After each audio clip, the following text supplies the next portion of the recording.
Eu quero cumprimentar os queridos dos irmãos com a paz do Senhor. Amém. Deus em Cristo abençoe a vida de todos e de todas que estão aqui nessa tarde.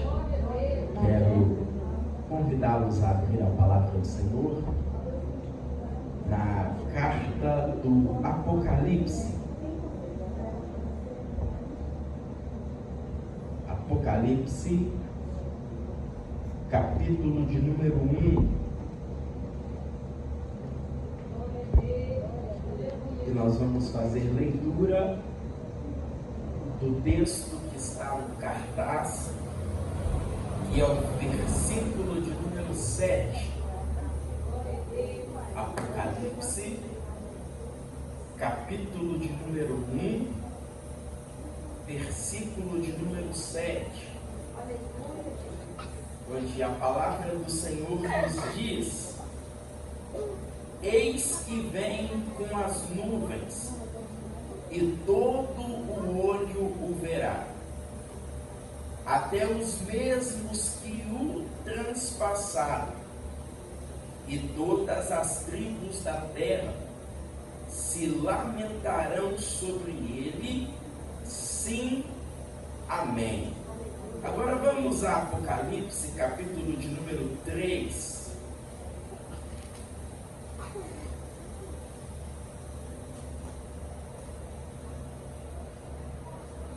Perdão, irmãos. Apocalipse, capítulo de número 2.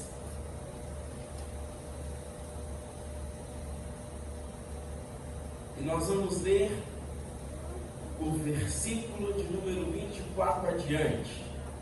Apocalipse, capítulo de número 2, versículo 24 adiante, onde a palavra nos diz assim: mas eu vos digo, a vós e aos restantes que estão em Tiatira, a todos quanto não têm esta doutrina, e não conhecem, como dizem, as profundezas de Satanás, que outra carga vós não porei, mas o que tendes, retende-o até que eu venha. E ao que vencer e guardar até o fim as minhas obras, eu lhe darei poder sobre as nações, e com vara de ferro as regerá, e serão quebradas como vasos de oleiro, como também recebi de meu Pai, e dar-lhe-ei a estrela da manhã. Quem tem ouvidos, ouça o que o Espírito diz às igrejas.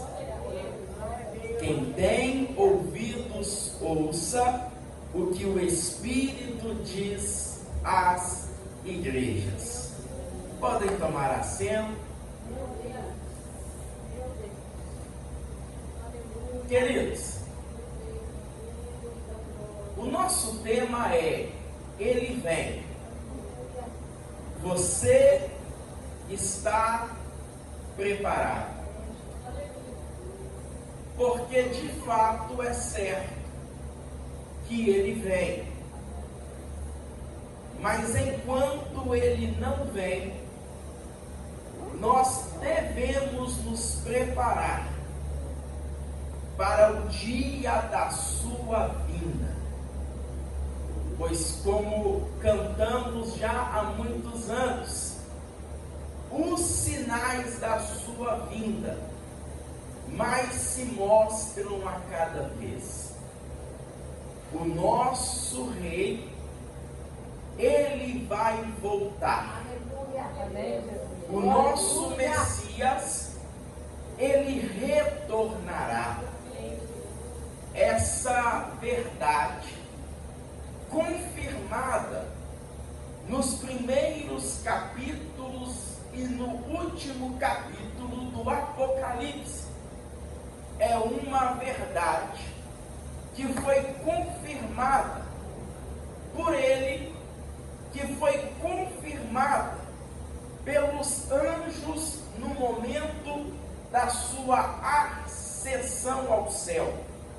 Porque enquanto ele subia ao céu, os anjos disseram que da mesma forma que ele estava subindo, ele desceria sobre as nuvens com poder e grande glória.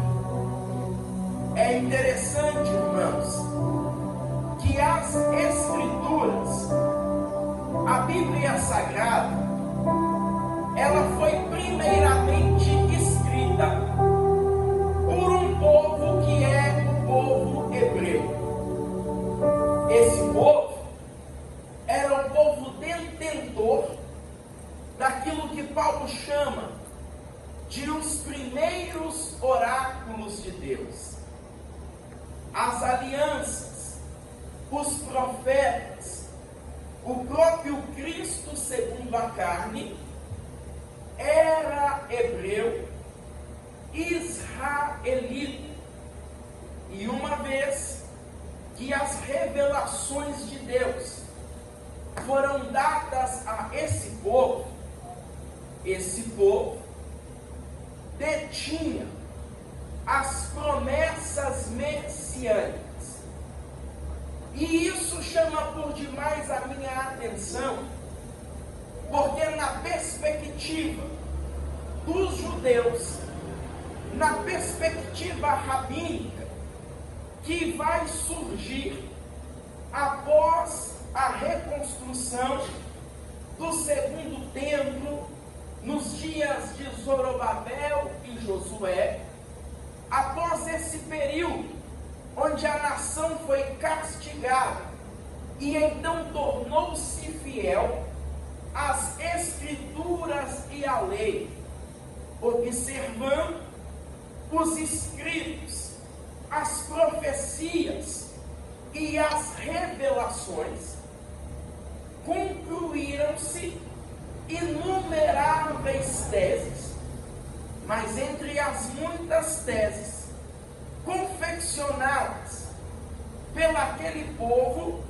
entre o período interbíblico, uma muito chama a minha atenção, pois os estudantes, os hebreus, ao observarem as profecias messiânicas, eles notaram que muitas profecias apontavam para um Salvador do mundo, que para salvar o mundo iria sofrer, padecer e até ser transpassado.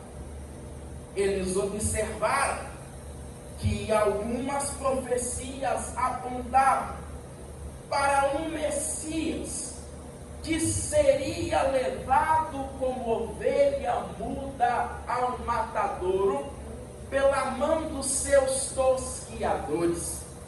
Eles perceberam que ele seria traído, que ele sofreria, e mediante esse sofrimento ele produziria salvação. E então os rabinos, olhando para as profecias dessa perspectiva, criaram uma teoria, e na teoria deles havia um Messias que seria o Messias bem e o certo, que no caso é Messias da descendência de José, filho de José, fazendo uma referência direta ao nome que José recebeu no Egito de Faraó, que é Zaphenat-Paneia, Salvador do mundo. Os judeus criaram essa teoria, só que embora tenham essa teoria, as demais profecias apontavam para um Messias que reinaria, que se assentaria no trono do seu pai Davi, para reinar eternamente. E então, equivocadamente, muitas discussões surgiram e ainda surgem entre aquele povo acerca do Messias, se serão dois ou se serão um. E então se cria a teoria do Messias ben Davi, que é Messias filho de Davi. Até hoje, os judeus estudam assim, discutem assim, mas nós que somos a igreja, a noiva do Cordeiro, sabemos que ele já veio, já salvou o mundo, mas quando ele voltar, ele será rei sobre todos, rei sobre as nações, e então todo olho o verá, até mesmo os que o transpassaram também o verão. Porque ele já veio para ser ferido, ele já veio para ser pregado, ele já veio para ser chicoteado, cuspido, zombado, escarnecido. Ele já veio para ser coroado com uma coroa de espinho. Ele já veio para ser pregado ao lado dos malfeitores. Ele já veio para ser traído por um que colocava a mão no prato com ele. Mas quando ele voltar, todo joelho se dobrará e toda língua confessará que Jesus Cristo é o Senhor. A interpretação se equivocou, porque eles pensaram que ou o Messias seria sofredor ou seria rei. Mas o meu Messias foi sofredor, mas quando ele voltar, ele vai voltar como rei dos reis e Senhor dos senhores. Mas enquanto ele não vem, nós padecemos, nós sofremos, nós somos entregues à morte todo dia. Enquanto ele não vem, o mundo nos aborrece, nos odeia, porque quando ele nos deu esta palavra, o mundo nos odiou, mas ele intercedeu por nós, dizendo: não te peço que os tires do mundo, mas que os guardes do mal, porque nós estamos no mundo, mas nós não somos desse mundo. Ele foi nos preparar lugar, porque aonde ele está, um dia nós estaremos também. Só que a profecia nos deixa um alerta, e a alerta é a seguinte: quem tem ouvidos ouça o que o Espírito diz às igrejas. Pois eu creio que o Messias já veio, mas em breve ele voltará. Alguns judeus acham que ele ainda não veio, mas a igreja sabe que ele já veio e que ele voltará. A interpretação equivocada e teórica deles não anula o fato dele já ter vindo e em breve voltar. Só que as profecias, elas deixam um alerta para nós, e a alerta é a seguinte: quem tem ouvidos ouça o que o Espírito diz às igrejas. João, o apóstolo João, quando ele vai receber do Senhor a revelação do Apocalipse, ele era o último vivo do colégio apostólico. João já era um ancião, e por causa da palavra e do testemunho, ele estava preso na ilha de Patmos. Ele estava padecendo o exílio por causa Mas estando ele lá exilado, aprisionado, ele foi arrebatado no dia do Senhor. Ouviu uma voz, como voz de muitas águas. E quando ele se virou para ver quem falava com ele viu 7 castiçais. E no meio dos 7 castiçais, um semelhante ao Filho do Homem. O que chama a minha atenção é que João primeiro vê o castiçal, para depois ver o semelhante ao Filho do Homem. Porque a igreja é um castiçal. E Cristo vai ser revelado ao mundo por meio da igreja, por meio da sua vida, por meio de você. Quem não teve um encontro com Ele, terá um encontro com Ele. Porque o castiçal, antes de ser símbolo da igreja na nova aliança, era utensílio do lugar santo na antiga aliança. Ficava diante da mesa dos pães da propiciação, porque um castiçal aceso revela o pão da mesa, e o pão da mesa já não é o pão consagrado ao sacerdote. O pão da mesa agora é o pão vivo que desceu do céu, e uma igreja que queima revela o pão vivo que desceu do céu. Uma igreja que tem azeite revela o pão vivo que desceu do céu, porque alguém da sua casa vai ver Cristo por causa de você. Alguém da sua parentela vai ter um encontro com Jesus por causa de você, porque você é uma lâmpada que coloca um ponto final na escuridão e apresenta o pão da vida, que quem dele come não morre, mas tem vida eterna.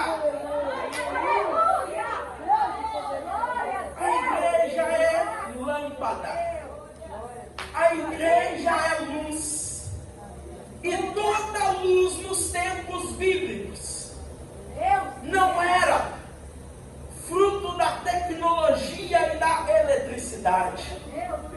A luz sempre era algo em combustão, quer azeite, quer outra coisa, algo tinha que queimar para a luz se acender, porque enquanto ele não vem, temos que manter o nosso fervor e a nossa lâmpada acesa. Enquanto ele não vem, o nosso castiçal não pode apagar. Porque em Levítico 24, Moisés deu uma ordem para os filhos de Israel, dizendo que eles deveriam trazer azeite puro e batido todo dia para a iluminação das lâmpadas do tabernáculo, porque a lâmpada deveria queimar de contínuo e não poderia se apagar, porque azeite não é uma coisa que a gente tem que buscar só de vez em quando. Azeite é uma coisa que nós temos que buscar todo dia. Vida com Deus não é só na quarta, no domingo, na terça à tarde. Vida com Deus é todo dia, porque Deus quer que você seja fervoroso, não só no culto, mas também depois do culto. Deus quer te dar uma vida de fervor até que Ele venha. Porque queimando fora do culto, você vai revelar o pão vivo que desceu do céu. João vê primeiro o castiçais, mas depois ele vê o Filho do Homem. A voz era como a de muitas águas, o cabelo branco como a neve, os olhos como chama de fogo. da sua boca saía uma aguda espada de 2 fios.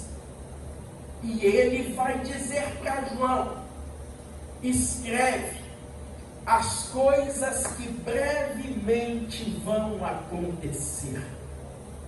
Aquele que disse que isso brevemente vai acontecer, ele disse que podem passar os céus e a terra, mas as suas palavras não hão de passar. Ele zela e vela pela sua palavra para a fazer cumprir. Ele disse: escreve, porque bem-aventurado é aquele que ouve, aquele que lê e aquele que pratica as palavras dessa profecia, porque o tempo está próximo. O tempo está próximo. O tempo se aproxima.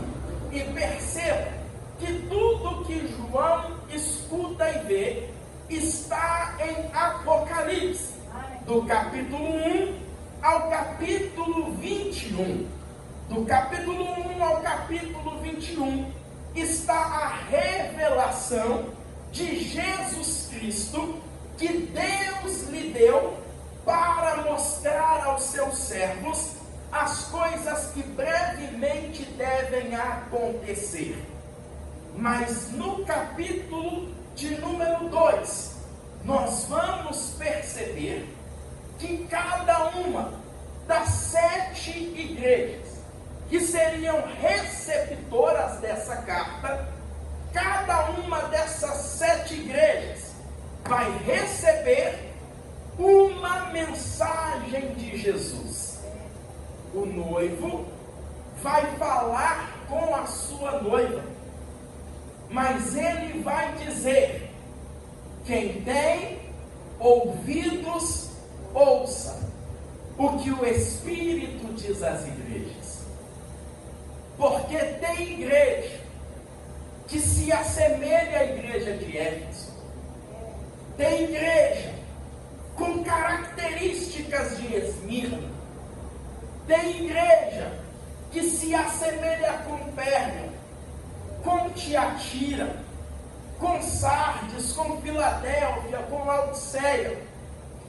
Porque a Bíblia, ela não esconde o erro de Éfeso, não esconde a pobreza de Esmirna, não esconde o falso profetismo de Pérgamo, nem a corrupção de Tiatira, não esconde a falsa apresentação da igreja de Sardes, nem a fraqueza de Filadélfia.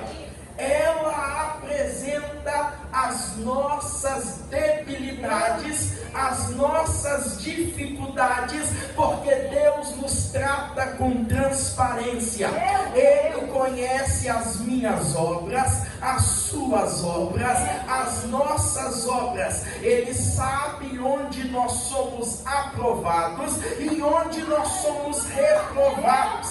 Mas Ele está dizendo nessa tarde: quem tem ouvidos, ouça o que o Espírito diz às igrejas, porque através da instrução você pode ser aprovado onde você estava sendo reprovado. Através da instrução você pode receber galardão. Através da instrução você pode receber direção, porque nós temos uma missão: evitar o errado e imitar o certo. Imitar o certo e evitar o errado. Porque a igreja que estava em Éfeso, ela tinha muita qualidade, ela tinha serviço, ela tinha paciência, ela sofreu, ela resistiu, ela foi fiel à palavra, ela não permitiu que os falsos apóstolos adentrassem, ela odiava as obras dos nicolaítas, as quais Deus também odiava, mas ela havia perdido o primeiro amor. E por isso Jesus vai dizer para ela: arrependa-te e volte às primeiras obras. E é interessante que ele diz que se esta igreja não se arrependesse, ele viria até ela e removeria o seu castiçal. E isso aqui tem um mistério, porque ele escreve para o anjo da igreja, e ele não diz que tiraria aquele que era o mensageiro da igreja, mas ele removeria o castiçal que era a igreja. O anjo ficava, mas o castiçal era removido se não houvesse retorno às primeiras obras. Por isso, irmão, por mais que seja desafiador, você não pode tirar as mãos do arado. Um dia você pôs as mãos no arado e você não pode mais olhar para trás. Aquele que te alistou para o serviço, ele está contando com o seu serviço, ele está contando com o teu trabalho, ele está contando com a sua disposição. E se ele está dizendo voltai às primeiras obras, é porque ele sabe que você tem capacidade de voltar às primeiras obras. Aquela igreja foi bombardeada antes de João ouvir essas palavras por lobos que queriam devorar o rebanho. Foi na região de Éfeso que as maiores heresias históricas foram enraizadas, tal como a heresia de Colosso, tal como o gnosticismo. Essa igreja teve que resistir aos maus, teve que sofrer a oposição de quem casava cristianismo com filosofia. Essa igreja padeceu, essa igreja viu gente gananciosa tentar usar o rebanho para ganhar dinheiro. Essa igreja sofreu, essa igreja padeceu, mas ele disse para essa igreja sofredora: eu conheço as tuas obras e eu sei que você pode se arrepender e voltar às primeiras obras, porque nenhum trauma antigo, nenhuma ferida passada, nenhuma chaga que se abriu é maior que o convite dele a um retorno, a um arrependimento. Porque tem hora que a gente quer que o mundo se arrependa, tem hora que a gente quer que o pecador se arrependa, mas tem hora que Cristo quer que a sua igreja se arrependa. Tem hora que Deus não quer apenas que o perdido lá fora se arrependa, tem hora que Deus quer que eu me arrependa, que você se arrependa, que nós nos arrependamos. Ele convoca a igreja para um arrependimento. E é interessante, irmãos, que em contraste com a igreja de Éfeso, nós temos a igreja de Tiatira. A igreja de Éfeso não tinha uma falsa doutrina, não tinha uma heresia sequer instalada lá. Mas a igreja de Éfeso havia perdido o primeiro amor. Mas a igreja de Tiatira, ela tinha fé, paciência e amor. A igreja de Tiatira chama muito a minha atenção, pois ela vai receber a maior mensagem dentre as 7 mensagens. O maior número de versículos está nesta mensagem. E o que chama a minha atenção é que Cristo diz para essa igreja, no versículo 19, e que as tuas últimas obras são mais do que as primeiras. As últimas obras daquela igreja eram maiores que as primeiras. Aquela igreja havia arregaçado as mangas para fazer mais para Deus, para trabalhar mais para Deus, para fazer com que o Evangelho crescesse e florescesse, as obras de Tiatira aumentaram.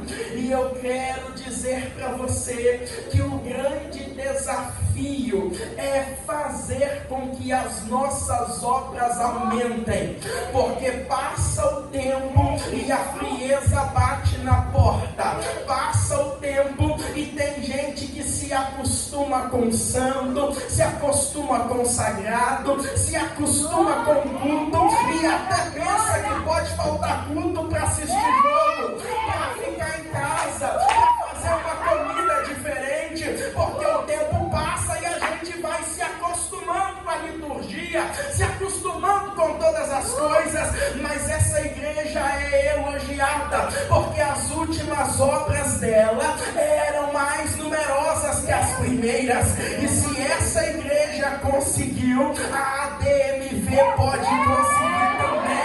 As tuas últimas obras podem ser maiores que as primeiras.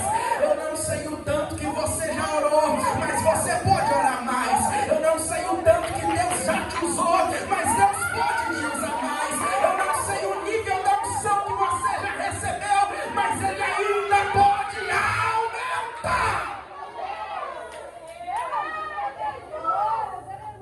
Porque aquela igreja trabalhou mais, produziu mais. Aquela igreja ainda tinha amor. Só que aquela igreja, Deus tinha uma coisa contra ela. E o que Deus tinha contra ela é que ela tolerava Jezabel. Éfeso não podia resistir e sofrer aos maus. Punha à prova quem dizia e não era. Odiava as obras dos nicolaítas. Mas essa igreja que estava em Tiatira, que tinha amor, que tinha serviço, que tinha fé, que tinha paciência, cujas últimas obras eram maiores que as primeiras, ela tolerava Jezabel. E essa Jezabel aqui é um nome arquétipo, fazendo referência a Jezabel dos dias de Acabe. Pois a Jezabel de Tiatira ensinava que se podia comer comida consagrada aos ídolos. A Jezabel de Tiatira, ela ensinava que a fornicação e a prostituição, que era uma coisa muito comum no Império Romano, era algo permitido. Só que quando a porta da salvação se abriu para os gentios e o Espírito Santo batizou os não circuncidados na casa de Cornélio, antes mesmo de Pedro terminar a pregação, Pedro sobe para Jerusalém para contar a visão e o acontecimento, porque antes mesmo dele subir, a notícia chegou lá que Pedro estava pregando para os não-judeus e não circuncidados. Pedro então diz que o dom de Deus havia caído sobre eles, e que diante disso ele não podia deixar de lhes pregar e de lhes batizar. E então, quando os irmãos escutam o testemunho de Pedro, eles chegam à conclusão de que Deus não fazia acepção de pessoas. A lei mosaica cerimonial, a circuncisão, já não era algo exigido do estrangeiro, mas se conclui como doutrina apostólica no capítulo 12, que não se podia comer carne consagrada, comida consagrada a ídolos. Não se podia comer comida com sangue, porque porque a vida está no sangue. E também se conclui que os gentios convertidos tinham que se afastar da imoralidade sexual. Só que essa profetisa, ela dizia: comer coisa consagrada a ídolo não tem nada a ver. Essa profetisa dizia: imoralidade sexual é normal, não tem nada a ver. Porque o espírito de Jezabel trabalha na relativização da doutrina, para que você pense que o proibido passou a ser permitido, porque Deus é amor. Mas o que é proibido continua proibido. Pecado continua sendo pecado. O que é exigido continua sendo exigido. Tem muita gente por aí com o espírito de Balaão e de Jezabel, tentando relativizar a doutrina, tentando dizer que o errado é permitido, que Deus não se importa com isso. Mas a Bíblia ainda diz que a santificação convém à casa de Deus para sempre. Santificação não é coisa do passado, santificação é coisa do presente, é coisa do futuro. Santificai-vos até que Ele venha. O que Ele falou que é certo, é certo. O que a Bíblia fala que é errado, continua sendo errado, porque essa palavra, como disse Martinho Lutero, ela não é antiga nem moderna, ela é eterna, e o que está escrito permanece. Continua. Tem validade. Alguém pode dizer na internet que não precisa mais. Alguém pode dizer que não tem que congregar mais, que não tem que devolver dízimo mais. Alguém pode dizer por aí que não tem mais que se casar para ter relação, porque é muita relativização que vemos por aí. Mas Deus está dizendo para alguns que aqui estão se guardando dessa relativização doutrinária, que ainda são fiéis. Ele está dizendo: mas o que tendes, retendes até que eu venha, porque o que você tem que guardar. A igreja de Tiatira tinha os infiéis, mas também tinha os fiéis. Os infiéis seriam castigados, os infiéis iam cair na cama da enfermidade, os infiéis seriam feridos, mas os fiéis seriam guardados, os fiéis seriam protegidos.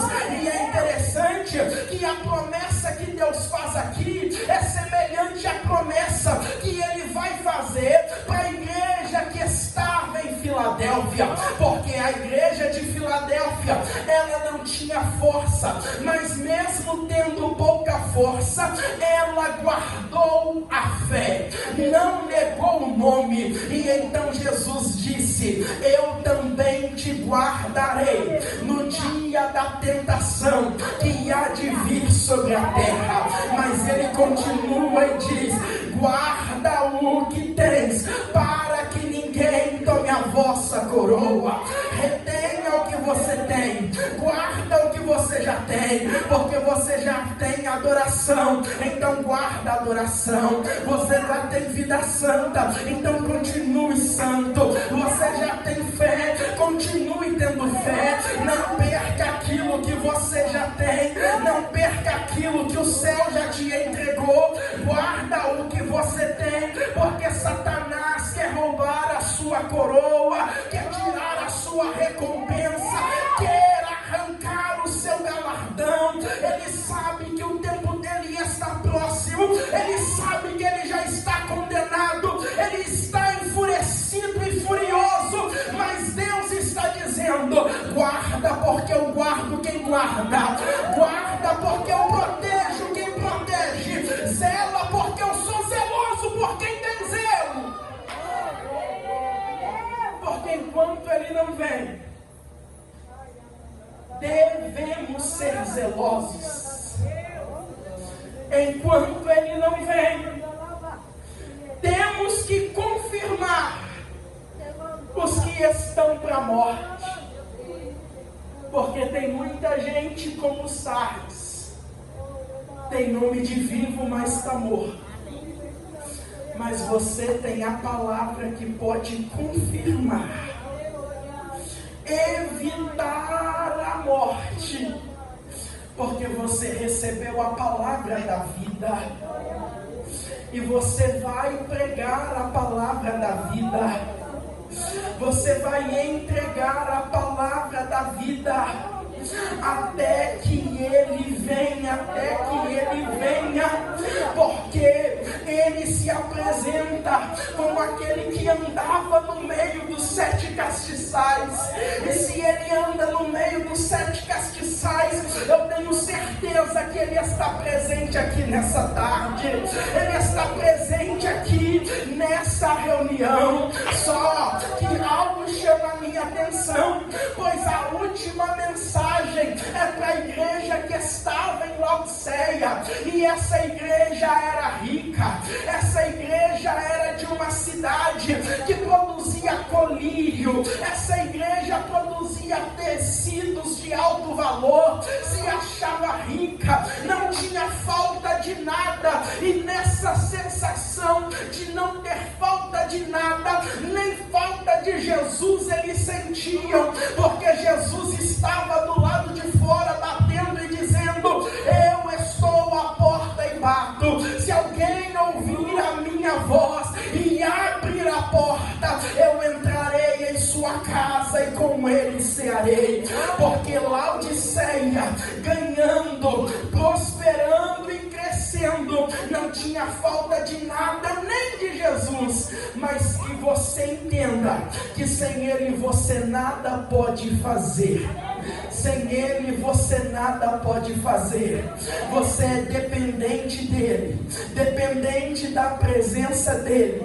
E nessa tarde eu quero te convidar a se colocar de pé, porque a maior marca da noiva é a presença do noivo. O noivo vai voltar, as nuvens vão ver, as nações vão se lamentar, mas eu já sinto a presença dele. Eu já sei que ele vive, eu já sei que ele reina, porque ele ainda não governa as nações da terra, mas ele já governa uma igreja que sabe que ele é rei. Ele já governa uma igreja que se submeteu à sua palavra. Ele já governa uma igreja que espera a sua vinda, porque ele pode te abençoar na terra, ele pode te prosperar na terra, ele pode salvar toda a tua família, ele pode alcançar toda a sua parentela. Mas se você esperar nele só nessa vida, você é o mais miserável dentre os homens. Deus nos deu uma esperança viva, uma esperança firme, e essa esperança está guardada com Deus no céu, porque Ele foi nos preparar lugar, porque aonde Ele está um dia nós estaremos também. Mas enquanto a nova Jerusalém não desce, enquanto Ele não vem, nós iremos manifestar, nós iremos proclamar, nós iremos apregoar até que Ele venha.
Éfeso, de Esmirna, de Tiatira. Ele conhece as minhas obras, Ele conhece as suas obras. Eu não sei o seu nome, não sei seu endereço, mas Ele conhece as suas obras. Ele sabe onde você habita, Ele te sonda e te conhece. E Ele está aqui. Ele está aqui. Ele ainda opera. Ele ainda exorta. Ele ainda renova. Ele ainda alegra o coração entristecido. Ele ainda anima, porque Paulo, escrevendo aos Tessalonicenses e falando desse retorno triunfal do nosso Rei, ele termina dizendo: alegrai-vos e consolai-vos uns aos outros com essas palavras, porque essa palavra consola, essa palavra alegra. A justiça pode falhar na terra durante o tempo de governo dos homens, mas haverá um justo governo sobre a terra, haverá um justo governo sobre as nações. Ele vai se assentar no trono para governar as nações andarão na sua luz.